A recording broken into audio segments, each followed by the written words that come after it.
Hi குட்டீஸ், உங்களை இன்றைக்கி வீடியோவில் பார்க்குறதுல ரொம்ப சந்தோஷம். எல்லோரும் இந்த சேனலை சப்ஸ்கிரைப் பண்ணியிருப்பீங்க. என்னுடைய அடுத்தடுத்த வீடியோஸ் எல்லாத்தையும் பார்த்து என்ஜாய் பண்ணியிருப்பீங்க. இன்றைக்கி நம்ம பார்க்க போகிறது இங்கிலீஷில் திஸ், தீஸ். ஸோ ஒரே மாதிரியான சவுண்ட் இருக்கும், பட் டிஃப்ரெண்ட் மீனிங். திஸ் இப்போ சிங்குலர் அப்படின்னா ஒரே ஒரு பொருள், ப்ளூரல் அப்படின்னா மோர் தேன் ஒன். சிங்குலர்னால் ஒன் இருக்கும், ப்ளூரல்னால் மோர் தேன் ஒன். சிங்குலர்னால் ஒன் தான் இருக்கும், ப்ளூரல்னால் மோர் தேன் ஒன். இந்த மாதிரி திங்ஸ் நம்ம கிட்டவே, நியர். ஓகே, நியர்னால் என்ன? நம்மளுடைய கிட்டக்க இருக்கும்போது ஒரு பொருள் இருந்தால் அதை நம்ம எப்படி சொல்லணும்? நிறைய பொருள், அதே மாதிரி நிறைய பொருட்கள் நம்ம கிட்டவே இருந்தால் எப்படி அதை சொல்கிறது? ஓகே, ஸோ இப்போ நம்ம ஒரே ஒரு ஃப்ராக் இருக்குது. அந்த ஃப்ராகை நம்ம எப்படி இங்கிலீஷில் சொல்கிறது? ஓகே, சிம்பிள் சென்டென்ஸ் தான். This is a frock. This is a frock அப்படின்னா என்ன? இது ஒரு தவளை. ஓகே, இது ஒரு அப்படின்னா என்ன? இது ஒரு தவளை. என்னோட கிட்டவே இருக்குது. இது ஏன்னா நியர்னா என்ன சொன்ன? கிட்டக்க இருக்குது. ஓகே, ஸோ கிட்டக்க இருக்க ஒரு பொருளை நம்ம எப்படி டினோட் பண்ணுறது? This is a frock. Okay, more than one இருக்குது. see here it is one. This is more than one. How many frogs are there? 1 2 3. So it is more than one. So more than one இருக்கும்போது how to denote this? These are frogs. These are frogs. So இங்கே ஒரே ஒரு frock இருக்குது, அதனால் this is a frock. ஒன்று இருக்கிறதால இங்கே more than one இருக்கிறதால ஆர். see the difference? இங்கே திஸ் யூஸ் பண்ணியிருக்கோம், இங்கே these. So more than one இருந்தால் தீஸ்.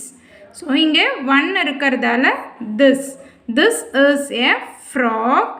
These are frogs. அதே மாதிரி இன்னொரு விஷயத்தையும் நீங்கள் இதில் கவனிக்கலாம். ஒரே ஒரு திங் இருந்ததுன்னா ஈஸ் யூஸ் பண்ணுவோம். சிங்குலர் அப்படின்னாலே நம்ம என்ன பண்ணுவோம்? ஈஸ் தான் யூஸ் பண்ணுவோம். ப்ளூரல் மோர் தேன் ஒன் இருந்தால் ஆர் யூஸ் பண்ணுவோம். ஓகே, இதில் நிறைய விஷயங்கள் நீங்கள் லேர்ன் பண்ணிக்கலாம். ஒரு ஆப்ஜெக்டை டினோட் பண்ணுறதுக்கு திஸ், மோர் தேன் ஒன் அப்படின்னா தீஸ். இது ஃபஸ்ட்டு திங். ஸோ அதே மாதிரி சிங்குலருக்கு இஸ், ப்ளூரலுக்கு ஆர். அதே மாதிரி சிங்குலரில் இருக்கும்போது இதுக்கு நம்ம என்ன பண்ணக்கூடாது? எஸ் யூஸ் பண்ணக்கூடாது. ப்ளூரலில் இருக்கும்போது தான் இதுக்கு நம்ம எஸ் யூஸ் பண்ணணும். Okay, this is a candle. These are candles.